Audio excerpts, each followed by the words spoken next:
ربیع الاول کا مہینہ شروع ہو چکا، اس واسطے کچھ باتیں اس ربیع الاول کے مہینے کے سلسلے میں آج کے مجلس میں عرض کی جائیں۔ مجھے بھی مناسب معلوم ہوا کہ اس بارے میں چند گزارشات عرض کروں۔ تو اولاً کچھ باتیں اس موضوع سے متعلق عرض کرنی ہے، اگر پھر وقت بچ گیا تو انشاءاللہ پھر کچھ حدیثیں جو باقی رہ گئی ہیں وہ عرض کروں گا انشاءاللہ۔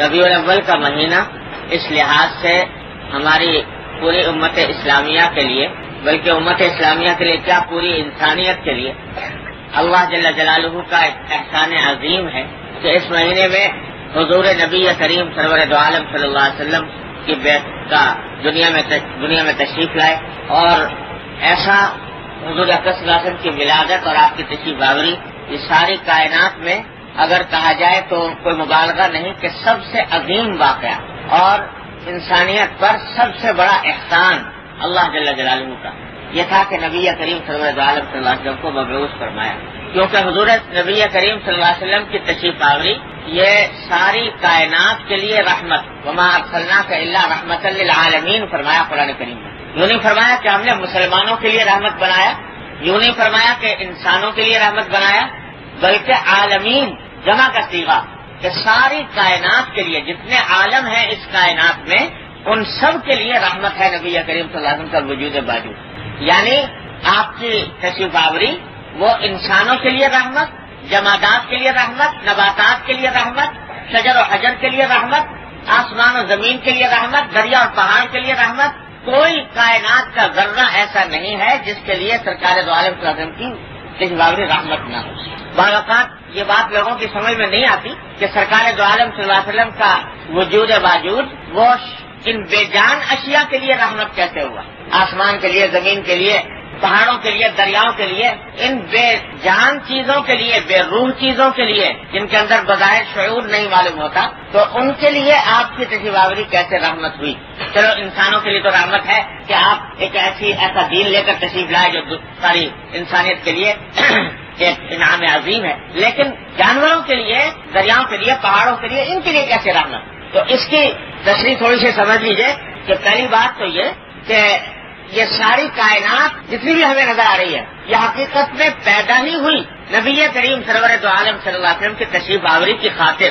اگر آپ تشریف لانے والے نہ ہوتے تو نہ یہ آسمان ہوتا، نہ زمین ہوتی، نہ ستارے ہوتے، نہ چاند ہوتا، نہ پہاڑ ہوتے، نہ دریا ہوتا۔ ایک جملہ مشہور ہے لوگوں میں بکثرت کہ حضور اقدس صلی اللہ علیہ وسلم کی طرف منسوب کر کے لوگ کہتے ہیں کہ حضور نے فرمایا کہ اللہ تبارک و تعالی نے حضور اقدس صلی اللہ علیہ وسلم سے خطاب کرتے ہوئے فرمایا کہ لولا کا لما خلقت الافلاک، کہ اگر آپ آنے والے نہ ہوتے تو میں آسمانوں کو پیدا نہ کرتا۔ حضور سے فرمایا اللہ تعالیٰ نے۔ تو یہ لفظاً تو یہ حدیث موضوع ہے، یعنی صحیح نہیں ہے یہ حدیث، اور اس کی نسبت حضور اقدس صلی اللہ علیہ وسلم کی طرف یا اللہ تعالیٰ کی طرف کرنا درست نہیں، لیکن اس بات پر سارے تمام علماء متفق ہیں کہ معنی کے اعتبار سے صحیح ہے۔ یعنی یہ واقعہ ہے کہ اگر سرکار دو عالم صلی اللہ علیہ وسلم تشریف لانے والے نہ ہوتے تو یہ کائنات پیدا نہ کی جاتی۔ تو آپ باعث تخلیق کائنات ہیں، تو ستاروں کے لیے بھی رحمت، چاند کے لیے بھی رحمت، سورج کے لیے بھی رحمت، دریاؤں پہاڑوں کے لیے بھی رحمت، اس واسطے کہ آپ کی تشریف آوری کی وجہ سے یہ ساری چیزیں وجود میں آئیں۔ اگر آپ نہ ہوتے تو وجود میں نہ آئے۔ ایک بات تو یہ سمجھ۔ دوسری بات یہ کہ یہ جتنی چیزیں ہمیں آپ کو ایسا محسوس ہوتا ہے کہ یہ بے جان ہے، بے روح ہے، بے شعور ہے، پتھر ہے مثلا، ہمیں لگتا ہے کہ یہ بے جان ہے اور اس میں شعور نہیں ہے، احساس نہیں ہے، لیکن حقیقت میں کوئی مخلوق اللہ تعالیٰ کی اس کائنات میں ایسی نہیں ہے جس میں اس کے مناسب شعور اللہ تعالیٰ نے عطا نہ فرمایا، کچھ نہ کچھ شعور اس کے اندر موجود۔ قرآن کریم نے فرمایا وَآتَا كُلَّ شَيْءٍ خَلْقَهُ ثُمَّ هَدَىٰ، کہ اللہ تبارک و تعالیٰ نے ہر چیز کو تخلیق فرمایا اور تخلیق فرما کر اس کو اس کے مناسب ہدایت دی۔ ہدایت صرف انسان کے ساتھ خاص نہیں ہے، جانوروں کو بھی ہدایت دی اس کے مطابق، جیسی اس کے مناسب ہدایت ہے وہ جانور کو بھی عطا فرمائی۔ دیکھو کوئی جانور بیٹھا ہو سامنے اور تم ذرا سا پتھر اٹھانے کے لیے ذرا سا جھکو زمین کی طرف، وہ بھاگ پڑتا ہے۔ اتنی فہم اس کو بھی دے دی اللہ تبارک و تعالیٰ نے کہ یہ شخص جو پتھر اٹھا رہا ہے یہ ہو سکتا ہے کہ مجھے اٹھا کے مار دے، تو مجھے یہاں سے بچنا چاہیے۔ تو اپنی ضرورت کے مطابق ہدایت اللہ تبارک و تعالیٰ نے شعور اور احساس اور فہم اور سمجھ اللہ تبارک و تعالیٰ نے جانوروں کو بھی عطا فرمائی، درختوں کو بھی عطا فرمائی۔ درخت کے اندر بھی ایک فی جملہ شعور موجود ہے۔ کیسا شعور کہ سائنس کے اوپر تو اب منکشف ہوئی یہ بات، سائنسدان تو اب آ کر یہ کہتے ہیں کہ ہاں تھوڑا تھوڑا شعور ہے سب میں، لیکن شریعت نے بہت پہلے یہ بات واضح کر دی کہ ان کے اندر بھی پھر جملہ شعور موجود ہے. اس میں درختوں کے اندر بھی آنکھوں سے دیکھتے ہو کہ درخت چلا جا رہا ہے, راستے میں دیوار حائل ہو گئی, راستہ بدل لے گا, اپنا مڑ جائے گا. تو اتنا شعور اس کو بھی اللہ تعالیٰ نے عطا فرمایا کہ اپنی مناسب اپنی ضرورت کے مطابق شعور وہ بھی رکھتا ہے. اور اس شعور کا مظاہرہ دیکھو, نبی کریم سرور دو عالم صلی اللہ علیہ وسلم مسجد نبوی میں جب خطبہ دیا کرتے تھے تو ایک شتیر تھا کھجور کا, اور وہ ستون کے طور پر گڑا ہوا تھا. تو سرکار دو عالم صلی اللہ علیہ وسلم اس سے پاروقات ٹیک لگا لیا کرتے تھے, اس سے پشت لگا کر اور خطبہ دیا کرتے تھے. بعد میں رائے یہ ہوئی کہ ممبر بنوا لیا جائے, اور ممبر بنا کر اور حضرت صلی اللہ علیہ وسلم ممبر پر کھڑے ہو کر خطبہ دیں. تو جب ممبر بن گیا تو حضرت صلی اللہ علیہ وسلم نے وہ ستون کا سہارا چھوڑ کر ممبر پر آ کر خطبہ دینے کا ارادہ فرمایا. تو سنا ہوگا آپ نے کہ وہ ستون جس سے سرکار دو عالم صلی اللہ علیہ وسلم ٹیک لگایا کرتے تھے وہ رو پڑا. اس کے رونے کی آواز سب صحابہ کرام نے سنی, اور رویا اس وجہ سے کہ سرکار دو عالم صلی اللہ علیہ وسلم مجھ سے ٹیک لگا کر, مجھے یہ شرف حاصل تھا کہ آپ مجھ سے ٹیک لگا کر خطبہ دیا کرتے تھے, اب میں اس شرف سے محروم ہوں. تو روایات میں آتا ہے کہ سرکار دو عالم صلی اللہ علیہ وسلم نیچے اترے اور اس کو لے جا کر سینے سے لگایا, اور سینے سے لگانے کے بعد اس کے رونے کی آواز بند ہوئی. اس کو استوانِ حنانہ کہتے ہیں. استوانِ حنانہ کے معنی رونے والا ستون. تو آج بھی مسجد نبوی میں جگہ اس کی موجود ہے جہاں محراب مبارک ہے, محراب نبوی, اس کے برابر میں ایک جو بڑا سا ستون بنایا ہوا ہے, تو وہ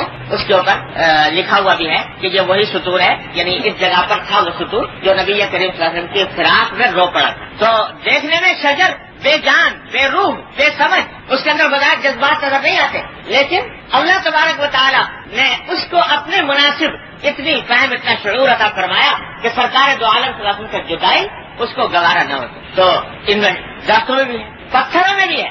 پتھر بظاہر بالکل بے حص و حرکت نظر آتا ہے, جہاں پڑا ہوا ہے بے حص و حرکت نظر آتا ہے, اس میں بظاہر کوئی شعور نظر نہیں آتا, کوئی ادراک نظر نہیں آتا. لیکن قرآن کہتا ہے کہ انما الحجارۃ لما يتفجر منه الانهار وان منها لما يهبط من خشية الله. کہ پتھر بعض وہ ہے کہ جن سے نہریں پھوٹ پڑتی ہیں, اور بعض وہ ہے جو اللہ کی خشیت سے, اللہ کے ڈر سے گر جاتے ہیں. اللہ تبارک و تعالیٰ کی خشیت ان کے اندر موجود ہے اور وہ گر جاتے ہیں اللہ تعالیٰ کے. تو معلوم ہوا کہ پتھروں کے اندر بھی تھوڑا بہت شعور موجود ہے اپنی مناسب. اور قرآن فرماتا ہے وَإِن مِّن شَيْءٍ إِلَّا يُسَبِّحُ بِحَمْدِهِ وَلَٰكِن لَّا تَفْقَهُونَ تَسْبِيحَهُ. کہ دنیا میں کائنات میں کوئی چیز ایسی نہیں ہے جو اللہ تعالیٰ کی تسبیح, اللہ تعالیٰ کی حمد بیان نہ کرتی ہو, لیکن تم لوگ ان کی تسبیح کو سمجھتے نہیں ہیں. تسبیح ہر چیز کر رہی ہے, پتھر بھی کر رہا ہے, اور ذرات بھی کر رہے ہیں, سنگریزے بھی کر رہے ہیں, شجر و حجر بھی کر رہے ہیں, پہاڑ بھی کر رہے ہیں, دریا بھی کر رہے ہیں. ہر ایک تسبیح میں مشغول ہے اللہ تبارک و تعالیٰ, اللہ تعالیٰ کی حمد بیان کر رہے ہیں, لیکن تم نہیں سمجھتے ان کی تسبیح کو کس انداز سے کر رہے ہیں. تو کائنات کی کوئی چیز ایسی نہیں جو اللہ جل جلالہ کی تسبیح و تحمید نہ کرتی ہو, تقدیس نہ کرتی ہو, جس میں کچھ فی الجملہ کچھ نہ کچھ شعور موجود نہ ہو. آج جیسے میں نے عرض کیا, سائنسدان بھی بالآخر اس نتیجے پر پہنچ رہے ہیں کہ نہ صرف انسان بلکہ یہ جو درخت ہوتے ہیں, درخت کے علاوہ پتھروں کے اندر بھی اب اس نتیجے پر پہنچ رہے ہیں کہ کچھ نہ کچھ شعور کسی درجے کے اندر موجود ہوتا ہے. ارے حدیث میں آتا ہے کہ حضور اقدس صلی اللہ علیہ وسلم تشریف لے جا رہے ہیں تو پتھر سلام کر رہے ہیں سرکار دو عالم صلی اللہ علیہ وسلم, درخت سلام کر رہے ہیں, پتھر سلام کر رہے ہیں. اگر ان کے اندر شعور بالکل نہیں ہے تو سرکار دو عالم صلی اللہ علیہ وسلم کو دیکھ کر کیسے سلام کر رہے ہیں؟ تو اس واسطے شعور ہر ایک میں کچھ نہ کچھ موجود ہے, کسی میں کم کسی میں زیادہ. ہر ایک شے کے اندر اپنی ضرورت کے مطابق, اپنے حالات کے مطابق, اپنی بساط کے مطابق اس میں شعور موجود ہے. جب شعور موجود ہے تو یاد رکھو یہ کائنات جو ہے اس کے اندر جتنے بھی اشیاء ہیں ان کو وہی طریقہ پسند آتا ہے جو فطرت کے مطابق. پسند تو ان پتھروں کی بھی ہے اور شجر و حجر کی بھی ہے, لیکن شجر و حجر کی پسند وہ ہے جو اللہ جل جلالہ کی فطرت کے مطابق ہے, بنائی ہوئی فطرت کے مطابق. تو جب اس کائنات میں اللہ کا ذکر ہوتا ہے تو یہ ساری کائنات مسرور ہوتی ہے, یہ ساری کائنات خوش ہوتی ہے. اس ساری کائنات کے اوپر اللہ کے ذکر سے, اللہ کی یاد سے وجد طاری ہوتا ہے, اور اللہ تبارک و تعالیٰ کے ذکر سے اس کو ایک سرور حاصل ہوتا ہے. اللہ تعالیٰ کی جب فرما برداری کی جاتی ہے, اطاعت کی جاتی ہے, تو یہ سارے شجر و حجر مسرور ہوتے ہیں. اور اگر اللہ جل جلالہ کی معصیت کی جاتی ہے, نافرمانی کی جاتی ہے, تو نافرمانی کے نتیجے میں وہ زمین جس پر یہ نافرمانی کی جا رہی ہے وہ زمین روتی ہے,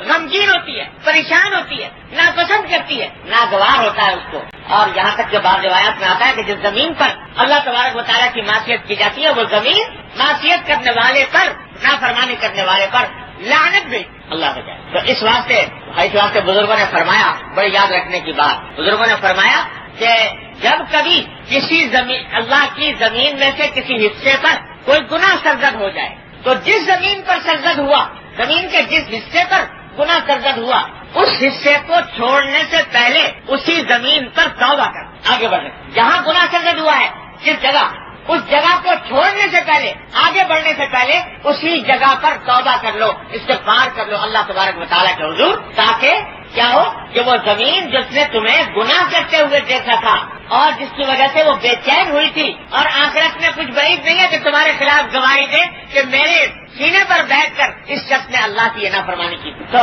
وہی زمین بعد میں تمہارے استغفار کا بھی مشاہدہ کر، استغفار اور توبہ کا بھی مشاہدہ کر، تو اس کے نتیجے میں جو غم اور صدمہ اس کو پہنچا معصیت اور نافرمانی کی وجہ سے، گناہ کی وجہ سے جو تکلیف اس کو پہنچی، اس کا ازالہ تمہاری اس توبہ سے اس کا ہو جائے گا۔ اور جب آخرت میں یہ گواہ بنائی جائے گی زمین، تو جہاں وہ تمہاری معصیت کی گواہی دے گی، جب تم نے استغفار اور توبہ کر لی تو تمہارے استغفار اور توبہ کی بھی وہ گواہ بن جائے گی اللہ تبارک و تعالیٰ۔ اس واسطے بزرگ فرماتے ہیں کہ توبہ اور استغفار میں دیر نہ کرے، جب کبھی کوئی گناہ سرزد ہو، اللہ تعالیٰ حفاظت فرمائے، جب کبھی کوئی گناہ سرزد ہو، انسان ہے بھول چوک ہو جاتی ہے، غلطیاں ہوتی رہتی ہیں، لیکن جب بھی ہو تو جس زمین پر ہوا ہے اسی زمین پر معافی مانگ لو، اسی زمین پر اللہ تبارک و تعالیٰ کے حضور قائم ہو جائے۔ کیوں؟ اس واسطے کہ وہ معلوم ہوا کہ یہ زمین بھی شعور رکھتی ہے، یہ احساس رکھتی ہے کہ میری پشت پر سوار ہو کر انسان اللہ کی نافرمانی کر رہا ہے یا فرما برداری کر رہا ہے۔ تو جب اللہ تبارک و تعالیٰ کی نافرمانی ہوئی تو اس کو دکھ ہوتا ہے، تکلیف ہوتی ہے، رنج ہوتا ہے، صدمہ ہوتا ہے۔ تو یہ ساری کائنات جس میں کچھ نہ کچھ شعور موجود ہے،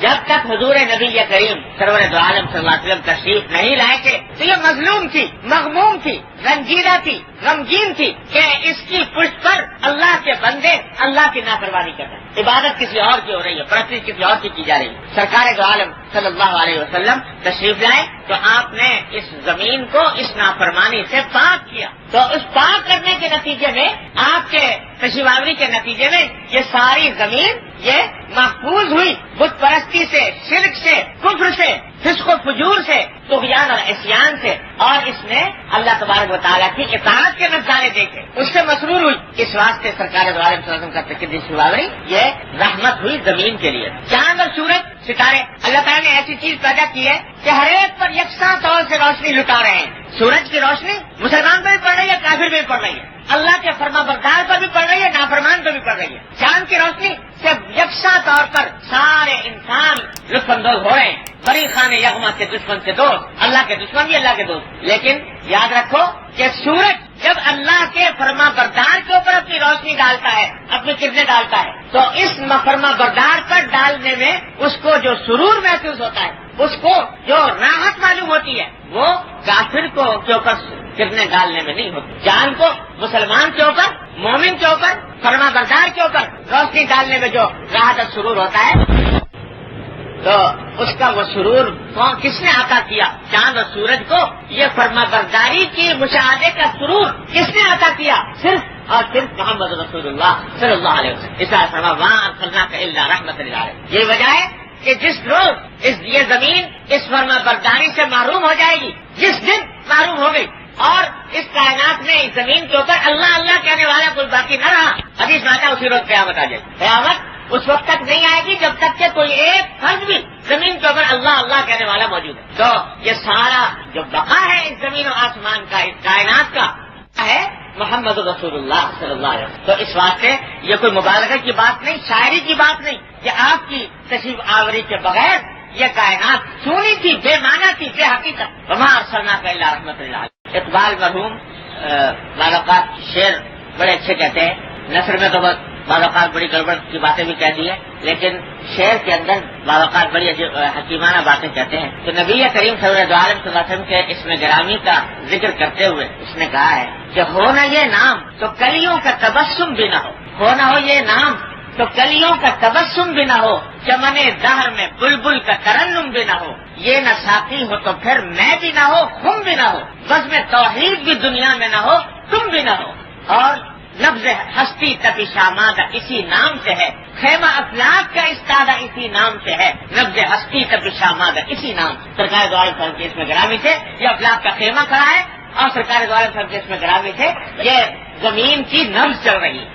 اگر یہ نہ ہوتا تو یہ سب تباہ و برباد ہو گیا ہوتا۔ جس دن یہ اللہ اللہ کا ذکر ختم ہو گیا، یہ ساری کائنات ختم۔ تو اللہ تبارک و تعالیٰ نے یہ مقام بخشا ہے سرکار دو عالم صلی اللہ علیہ وسلم کے ذکر مبارک۔ اب اندازہ لگائیے کہ خود قرآن نے کہہ دیا ورفعنا لک ذکرک، کہ اے نبی صلی اللہ علیہ وسلم ہم نے آپ کے تذکرے کو رفعت عطا کی، اس کو بلندی عطا کی، ایسی بلندی کہ جس دن سے سرکار دو عالم صلی اللہ علیہ وسلم دنیا سے تشریف لے گئے، روئے زمین کا کوئی حصہ ایسا نہیں ہے جہاں ہر وقت، جہاں 24 گھنٹے میں سے کسی نہ کسی وقت وہاں پر اشہد ان محمد رسول اللہ کا کلمہ نہ گونجے۔ آپ اندازہ لگا کے دیکھ لیجیے، دنیا گول ہے تو کہیں نہ کہیں کسی نہ کسی جگہ اذان کی آواز بلند ہو رہی ہوتی ہے، اشہد ان محمد رسول اللہ۔ تو ہمارے حضرت فرمایا کرتے حضرت ڈاکٹر صاحب صلی اللہ علیہ وسلم، اللہ تعالیٰ ان کے درجات بلند فرمایا کرتے تھے کہ بھائی یہ جو تم دیکھ رہے ہو کہ نافرمانیوں پر نافرمانیاں ہو رہی ہیں، گناہوں کے طوفان ہیں، نافرمانیوں کا ایک سیلاب ہے دنیا کے اندر، فسق و فجور، کفر، شرک، فحاشی، عریانی،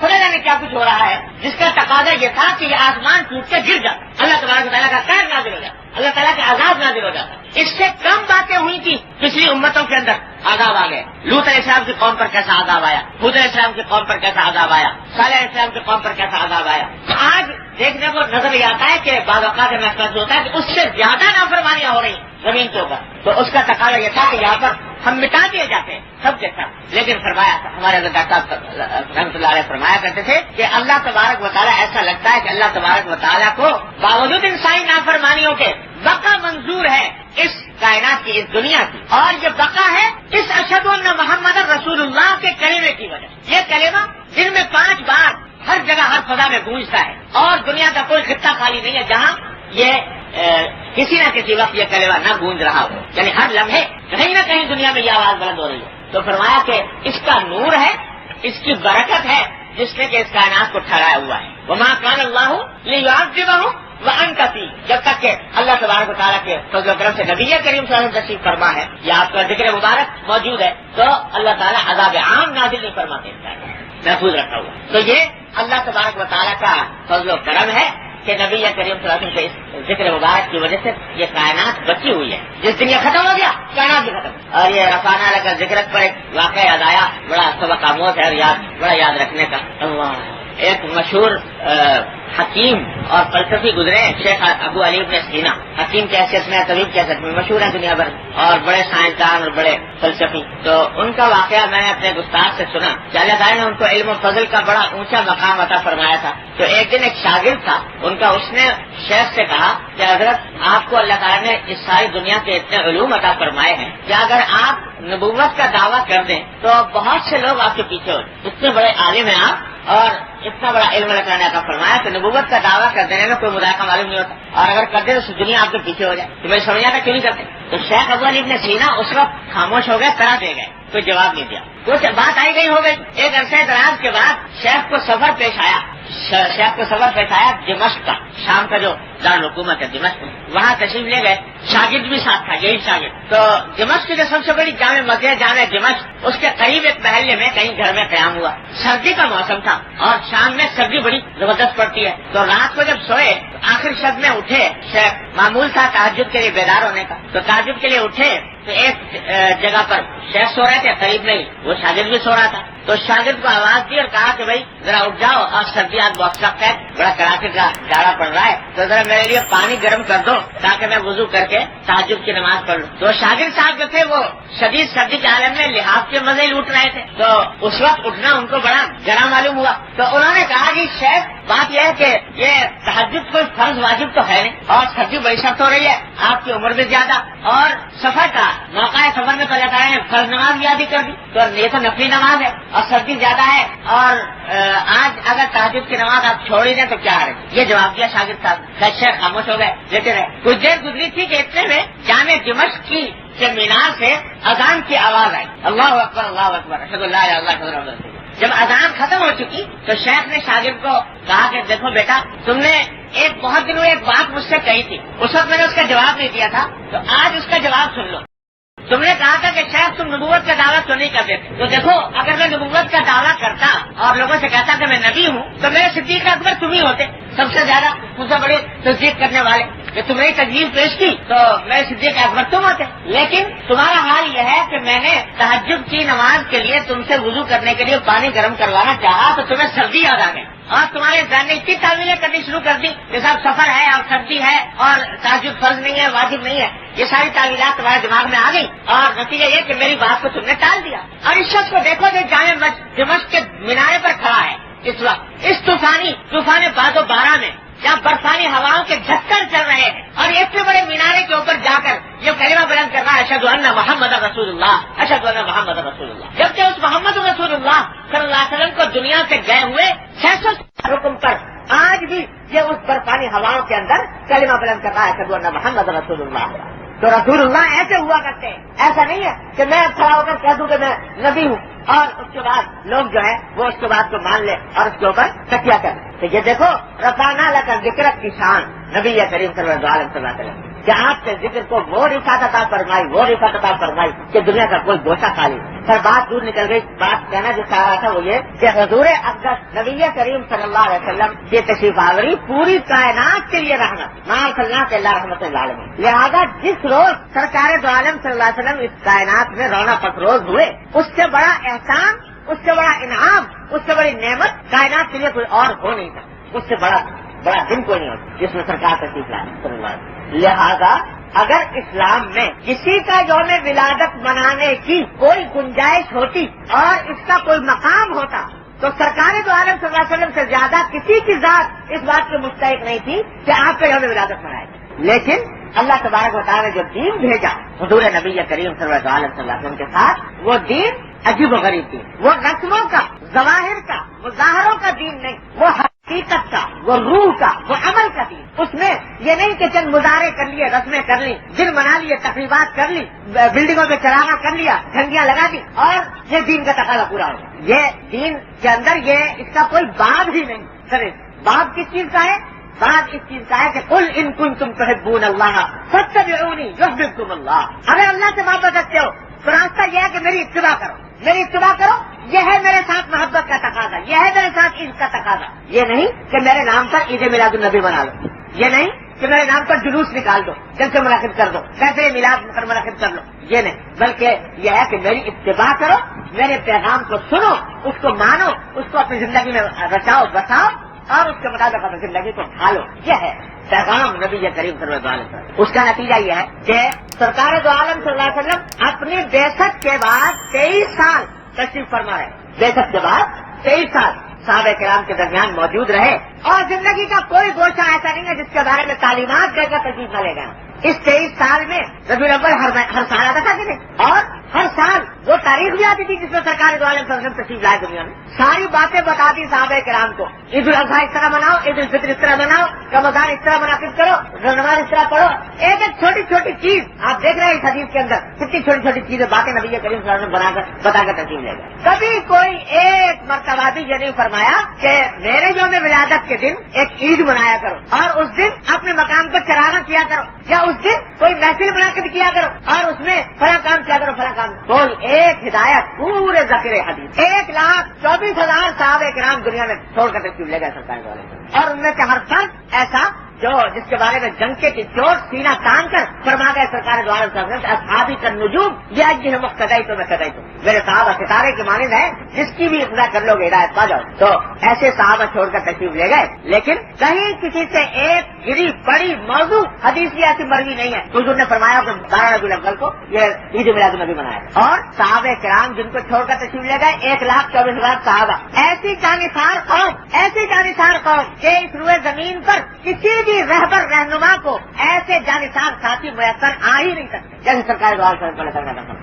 ایسے جانثار ساتھی کہ حدیبیہ کے موقع پر کافروں کا ایلچی آتا ہے اور نظارہ دیکھ کر جب واپس جاتا ہے رپورٹ دیتا ہے اپنے لوگوں کو تو کہتے ہیں کہ ایسے انسان تو میں نے دنیا میں نہیں دیکھے، ایسے کسی کے جانثار میں دنیا میں نہیں دیکھے. تو حضور اقدس صلی اللہ علیہ وسلم کے دہانے مبارک سے تھوک بھی زمین پر گرنے نہیں پاتا. اگر زمین پر گرنے لگتا ہے تو کوئی آ گیا اپنے ہاتھ پر لے لیتا ہے تو جسم پر مل لیتا ہے. ناک کی ریل بھی گرنے نہیں دیتے، اپنے جسم پر مل لیتے. ایسے صحابہ کرام، ایسے جانثار رضی اللہ تعالیٰ عنہ اجمعین. ایسے ادب کے پیکر، احترام کے پیکر کہ تیروں کی بارش ہو رہی ہے، غزوہ احد کے موقع پر تلواریں چل رہی ہیں اور تیروں کی بارش میں چاہتے ہیں کہ حضور اقدس صلی اللہ علیہ وسلم کے طرف آنے والے تیروں کو اپنے سینے پر لیں، لیکن اپنے سینے پر لینے کی صورت میں اندیشہ ہے کہ پشت نہ ہو جائے نبی کریم صلی اللہ علیہ وسلم کی طرف۔ تو اس حالت میں بھی ادب کا تقاضا ملحوظ ہے کہ سینہ حضور اقدس صلی اللہ علیہ وسلم کی طرف کر کے پشت کے اوپر اپنے تیروں کے بعد وصول کر رہے ہیں۔ ابو دجانہ رضی اللہ تعالیٰ ایسے جانثار صاحب کوئی مثال مل سکتی ہے جیسی جانثاری ان صحابہ کرام نے دکھائی؟ ایسے جانثار صحابہ کہ حضرت صلی اللہ علیہ وسلم کے ایک پسینے کے قطرے کے اوپر ہزاروں جانیں قربان کرنے کے لیے تیار ہیں، لیکن ان سارے 1,40,000 صحابہ کرام میں سے کوئی ایک فرد دکھا نہیں سکتا کوئی شخص کہ وہ 12 ربیع الاول کو جس نے عید میلاد النبی بنا کر محفل میلاد بنا کر آج تک کوئی ایک صحابی نہیں۔ ارے بھائی، اس کو محبت سے وہ پیکر وہ یہ نہیں کرتے۔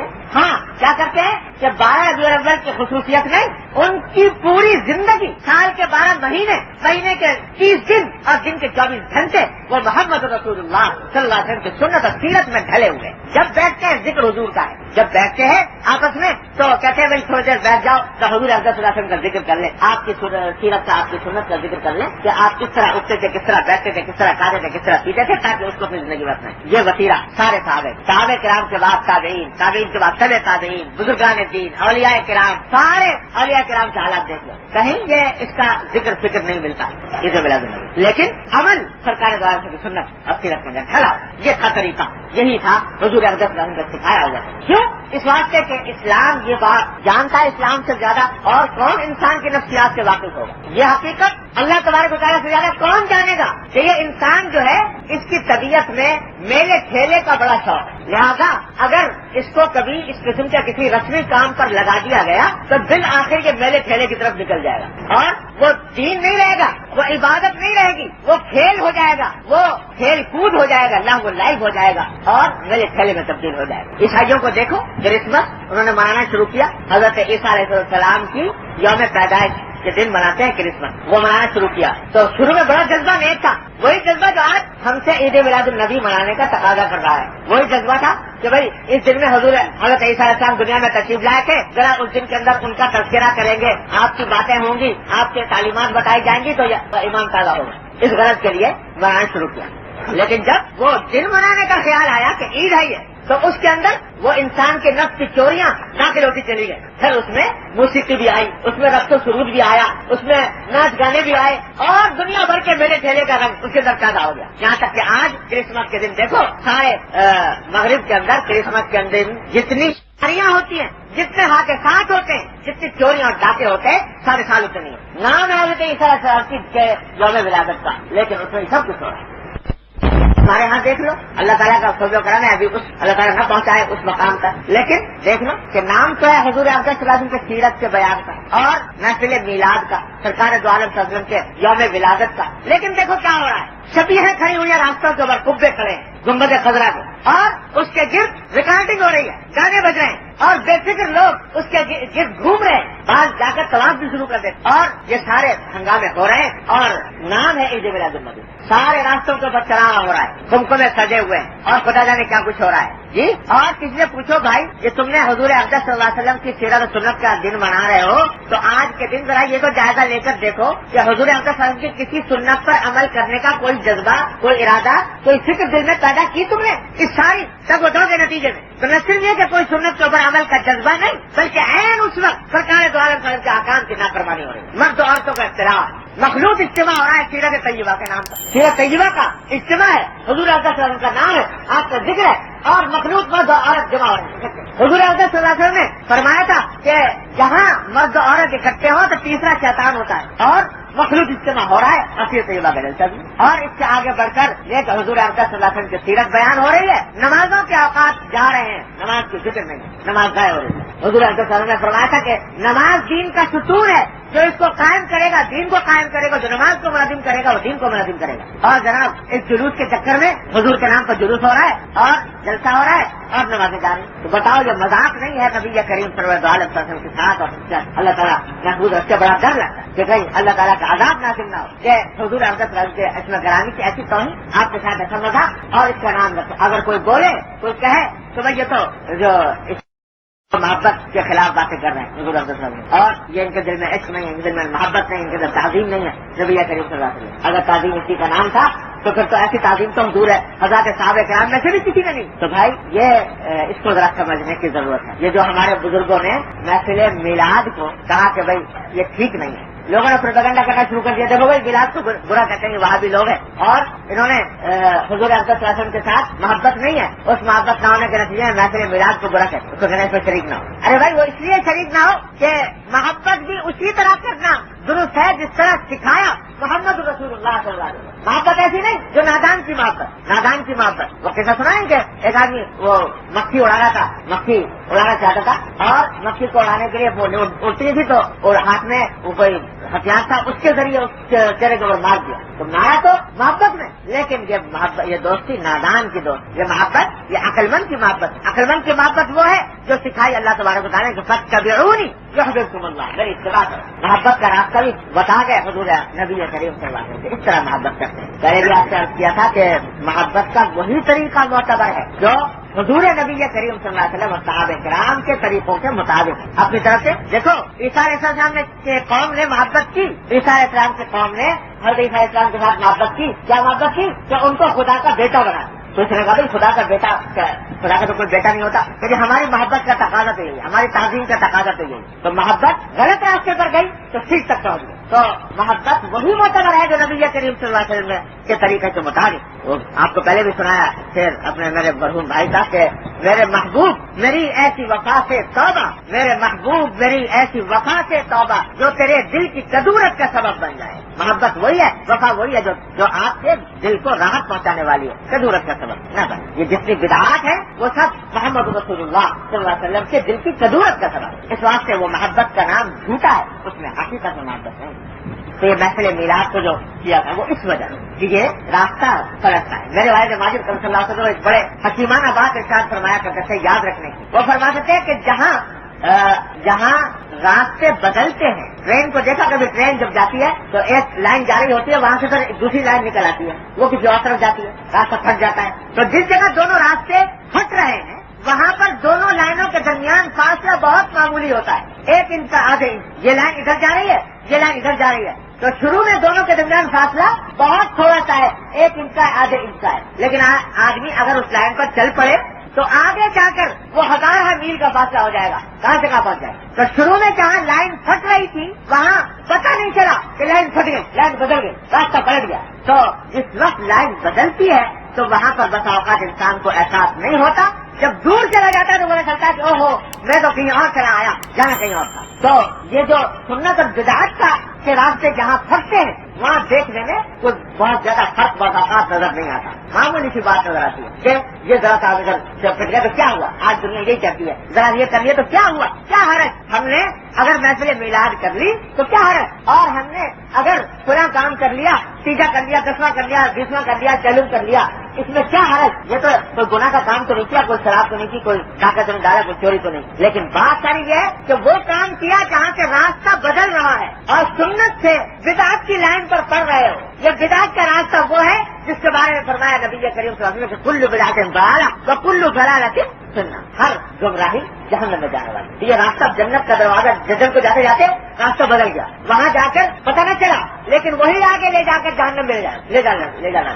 اس واسطے ہر کام کو جو دین کے نام پر کر رہے ہو یہ پہلے دیکھو کہ محمد رسول اللہ صلی اللہ علیہ وسلم اور صحابہ کرام رضی اللہ تعالیٰ اجمعین کے طریقے کے مطابق ہے کہ نہیں. قرآن نے ایک معیار بتا دیا، یاد رکھو، قرآن نے ایک معیار بتا دیا کہ فَإِنْ آمَنُوا بِمِثْلِ مَا آمَنْتُمْ بِهِ. صحابہ کرام سے خطاب کرتے ہوئے فرمایا کہ اگر وہ لوگ ایمان لائے اور ان کا ایمان بھی ویسا ہی ہو جیسا اے صحابہ تمہارا ہے تو فقد اهتدوا، وہ ہدایت لائے. کیا مانا کہ اب کسی کے ایمان کو اگر جانچنا ہے، کسی کے دین کو جانچنا ہے، کسی کے دین کو آزمانا ہے تو اس کی کسوٹی ایک ہی ہے. وہ کیا کہ صحابہ کرام کے معیار پر پرکھ کر دیکھ لو کہ یہ دین کی بات وہاں سے نکلی ہے کہ نہیں. اگر وہاں سے نکلی ہے تو وہ بات معتبر ہے، وہاں سے نہیں نکلی تو معتبر نہیں، وہ دین کی بات معتبر نہیں. کتنی ہی دیکھنے میں خوش.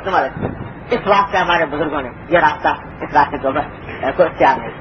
حضور نبی کریم صلی اللہ علیہ وسلم کا ذکر مبارک جیسے میں نے ابھی عرض کیا بڑی نعمت، بڑی سعادت، بڑی فضیلت کی چیز، لیکن اس کو کسی خاص تاریخ سے منسلک کر دینا کہ 12 ربیع الاول ہی کو کریں گے، ربیع الاول کے مہینے میں ہی کریں گے اور اس کے ساتھ مخصوص کر کے اس کو وابستہ کر دینا، یہ اس کو بدعت بناتا ہے جو جائز۔ ارے یہ ذکر تو ایسا ہے کہ 12 مہینے کرو، ہر وقت کرو، ہر لمحے کرو نبی کریم صلی اللہ علیہ وسلم کا ذکر مبارک، کوئی تخصیص کسی دن کی نہیں۔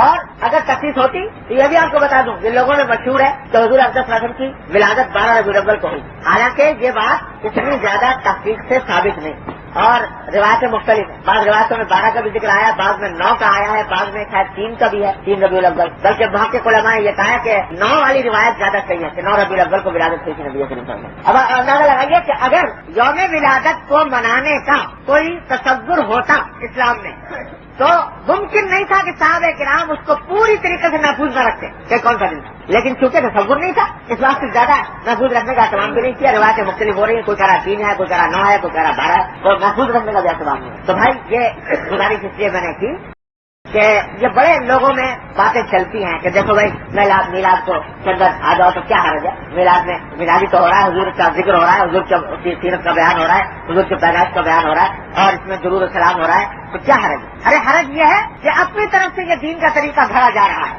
دین کا طریقہ وہی معتبر ہے جو محمد رسول اللہ صلی اللہ علیہ وسلم صحابہ کرام سے ثابت ہے، اس کے علاوہ کوئی اور طریقہ اگر نکالا گیا ہے تو وہ معتبر نہیں، اللہ تبارک و تعالیٰ سے وہ دین ہی نہیں، وہ راستہ ہی غلط۔ پہلے مثال دی تھی آپ کو کہ راستہ سامنے میرے والد ماجد کو کسی نے خواب میں دیکھا تھا کہ ایک کا انسا بنایا، دائیں طرف صفر لگایا تو پوچھا کیا ہوا تو صفر دائیں طرف لگانے سے 1 کے 10 ہو گئے، دوسرا انسا لگایا تو 100 ہو گئے، تیسرا انسا لگایا 1000 ہو گئے، پھر اس کو مٹا دیا، بائیں طرف انسا لگایا تو کیا ہوا کہ وہ 1 کا بھی آدھا رہ گیا کیونکہ 8.1 ہو گیا، 10واں حصہ رہ گیا، اور لگایا تو معلوم 8.01 ہو گیا، پھر اور لگایا تو 8.001 ہو گیا۔ تو دائیں طرف نقطے لگانے سے عدد بڑھ رہا ہے، بائیں طرف نقطے لگانے سے عدد گھٹ رہا ہے نقطہ ایک ہی، وہی 0 وہی نقطہ، لیکن دائیں طرف لگانے سے بڑھ رہا ہے، بائیں طرف لگانے سے گھٹ رہا ہے۔ کیوں؟ اس واسطے کہ وہ صحیح جگہ لگ رہا ہے، صحیح طریقے سے لگ رہا ہے، اس کے عدد کے اندر اضافہ کر رہا ہے، یا غلط طریقے سے لگ رہا ہے، غلط جگہ پر لگ رہا ہے، اس واسطے عدد میں کمی پیدا ہو رہی ہے۔ تو وہ بڑا بظاہر دیکھنے میں طریقہ ایک ہو،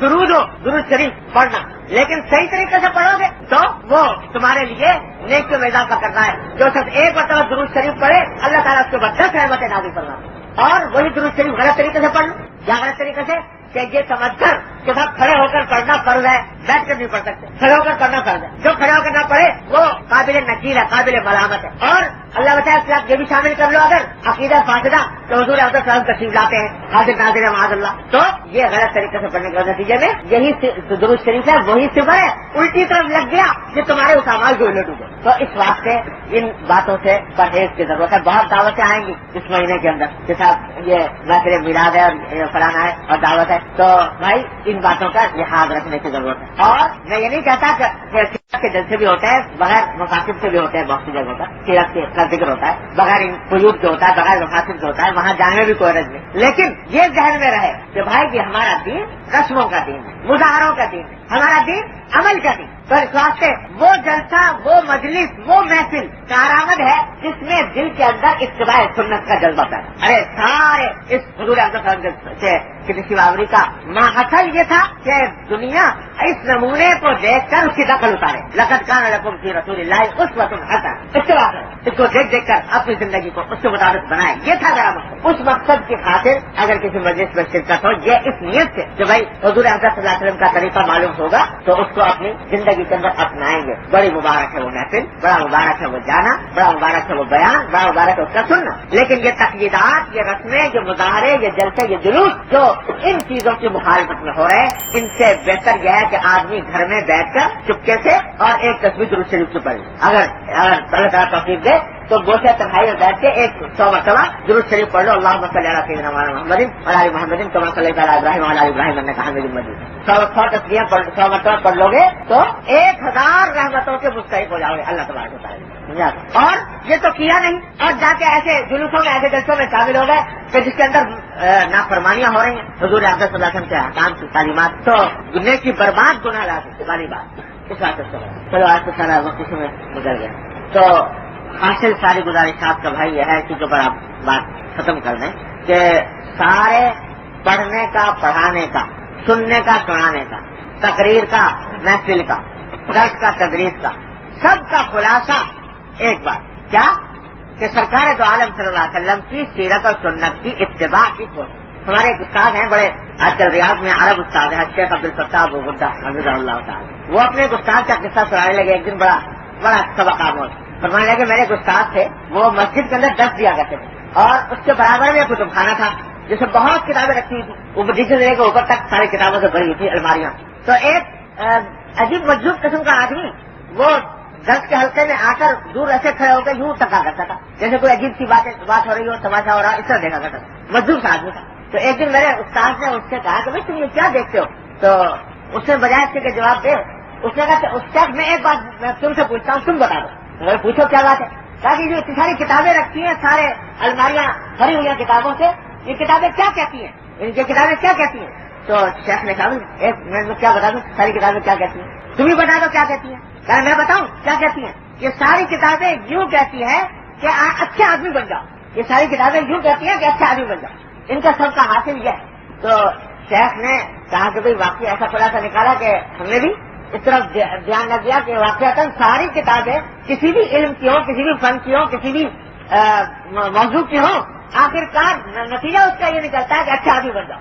تو شیخ نے کہا بھائی یہ نتیجہ وہ نکالا اس نے کہ سارے پڑھ لکھ کے بھی بذوقات ہم اس نتیجے تک نہیں پہنچتے جو اس بیچارہ یہ مجذوب آدمی اس نتیجے تک پہنچتے. تو بھائی یہ ساری گفتگو، ساری تقریریں، سارے درس تدریس کتابیں، ان سب کا حاصل ایک ہے اور وہ اچھا آدمی بن جائے. اور اچھا آدمی کون ہوتا ہے؟